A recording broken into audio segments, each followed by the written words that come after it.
Doutor Jean, mais uma vez, bom dia. A gente estava nessa expectativa enorme de conversar com o senhor hoje para saber exatamente como é que está a situação das vacinas, porque como leigo a gente comemora muito, né, o avanço que é noticiado cada vez que uma fase é alcançada, mas de fato é motivo para comemorar, doutor Jean? Pois é, isso é motivo de comemoração, Barão, Carla, porque nós temos hoje no nosso meio dois testes para vacina. Quer dizer, se uma não der certo, nós temos a expectativa que a outra assim o faça. Isso é algo extremamente importante.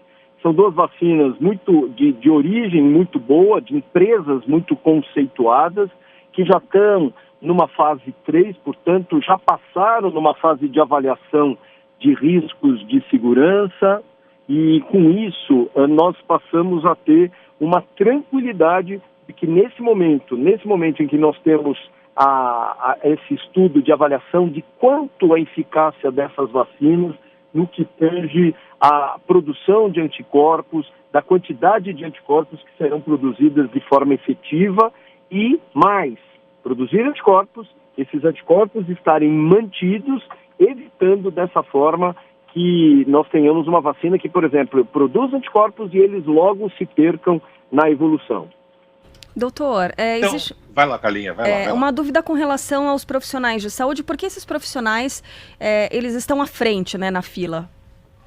Eles estão na frente porque é um grupo mais vulnerável, é aquele que dá assistência para pacientes que nós sabemos que são pacientes portadores ou com diagnóstico possível ou provável de Covid. Então, nada mais importante do que, primeiro, protegê-los, mas, ao mesmo tempo, eu vou avaliar, através desses testes, se eu produzir anticorpos e que eles, mesmo estando expostos ao risco, eles vão ou não desenvolver a chance de terem a doença. Então, isso é algo extremamente importante. Assim como outros públicos, como, por exemplo, os públicos vulneráveis, os idosos, pessoas com problema no seu coração, no seu pulmão, aqueles grupos de risco de desenvolver formas graves.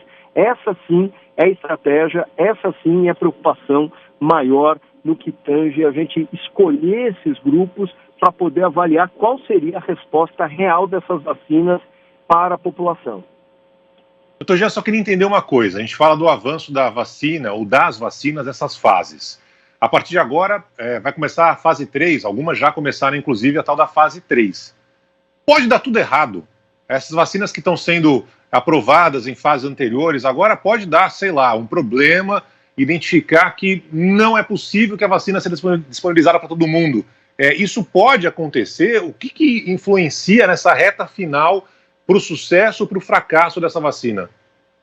Sem dúvida nenhuma, essa fase é a fase que nós vamos entender como essa vacina se comporta no organismo humano, não só como efeitos colaterais, que a gente já viu isso na fase 2, se ela produz os anticorpos, se vai existir a necessidade de implementar mais doses. Por exemplo, no ponto de vista inicial, a vacina de Oxford era uma dose só.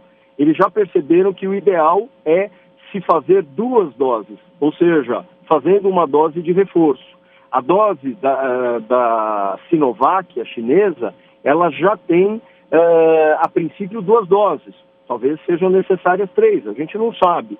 Isso é o que nós chamamos de booster vacinal, reforço vacinal, aumentando dessa forma a proteção, a quantidade de anticorpos. Então isso é extremamente importante num momento como hoje, para que a gente conheça bem essas vacinas, saiba do grau de proteção e saiba, mais do que isso, acompanhando, mesmo que elas sejam liberadas de forma emergencial, todos esses voluntários vão ter que ser acompanhados por um período muito maior, mostrando o quanto existe uma produção de anticorpos capazes de serem protetores. E por quantos meses? 10 meses? 12 meses? 2 anos? Vacina da gripe, por exemplo, a gente já sabe que a produção de anticorpos acaba sendo para um ano só. E por isso, todos os anos, nós temos obrigatoriamente a necessidade de revacinar, fazer esse reforço. Doutor, para quem é mais desconfiado, quando essas vacinas são liberadas, né, quando elas forem liberadas, isso acontece só depois de se descobrir que elas são de fato seguras. Então, quando elas forem liberadas, as pessoas podem se vacinar sem medo? Sem dúvida. Elas já passaram por momentos de segurança na fase 2. E é por isso que elas estão sendo usadas na fase 3.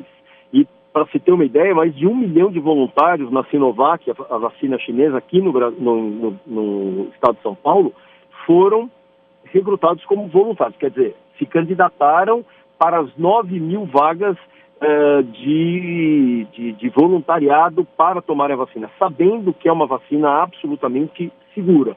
A gente agora vai avaliar a eficácia, se elas produzem anticorpos, se esses anticorpos são realmente protetores.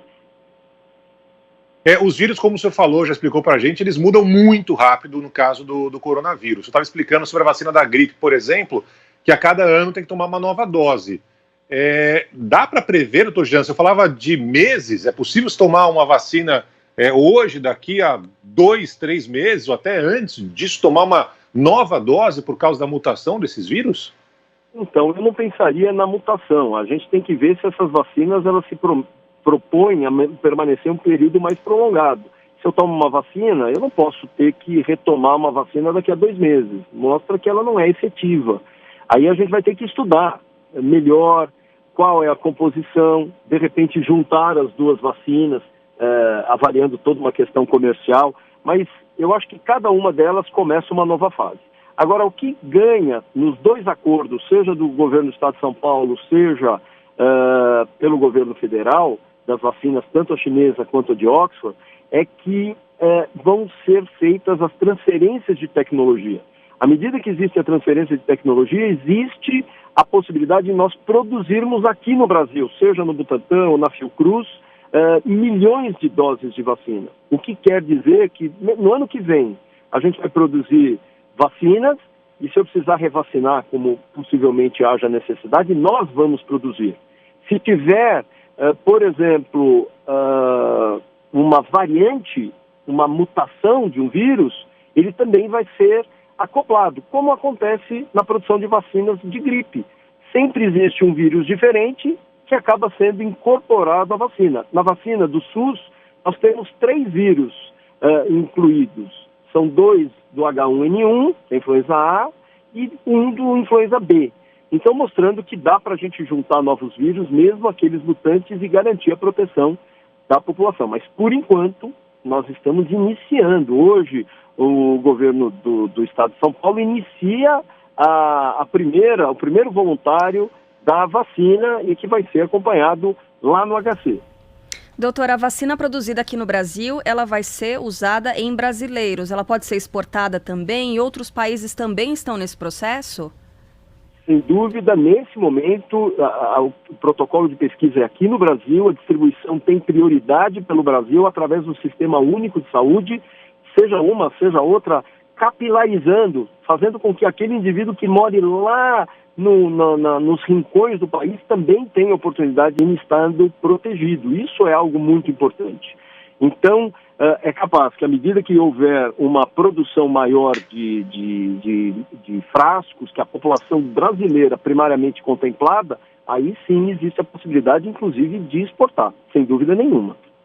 A primeira população que vai receber, claro, brasileira, depois pode exportar e os grupos vão aumentando, é claro, Togian, mas assim, tomou a vacina, está pronta a vacina, tomou a vacina, vida normal, toca como se fosse antes da pandemia, ou tem que continuar usando máscara, álcool em gel? Como é que funciona pós-vacina? A gente só vai ter a segurança e tranquilidade quando toda a população, ou pelo menos mais de 90% da população estiver vacinada.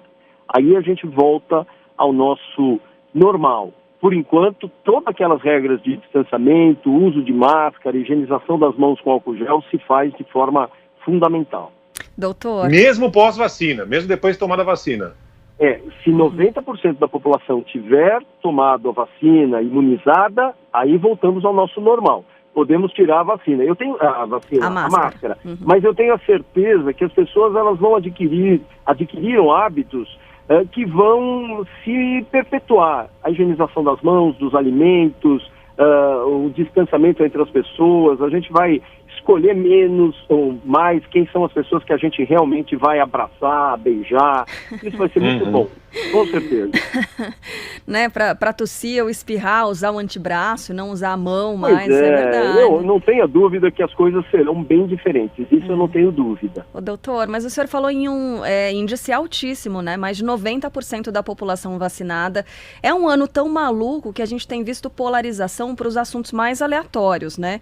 E menos, assim, discutíveis. O senhor acredita que possa haver algum tipo de resistência por parte da população para receber a vacina?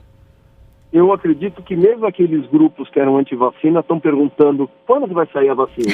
Porque todo mundo quer ter uma vida nova, né? Eu falei 90% porque esse é o ideal.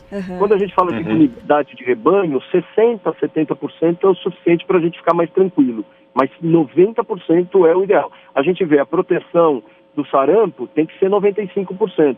A proteção da gripe, 90% da população vacinada. Então a gente estima baseado em outros vírus que também têm a sua ação respiratória, a sua disseminação respiratória. Doutor Jean Gorenstein, conversando com a gente no Olhar Clínico aqui na Band News FM, dando um pouco mais de esperança no meio dessa corrida que tomara seja breve para encontrar a vacina do coronavírus. Doutor Jean, muito obrigado, até semana que vem, um abraço. Um grande abraço, sempre um prazer conversar com todos, tanto com a Carla, quanto com o Barão e com todos os ouvintes da Band News FM. Prazer é todo nosso, doutor. Agora 11... Muito obrigado.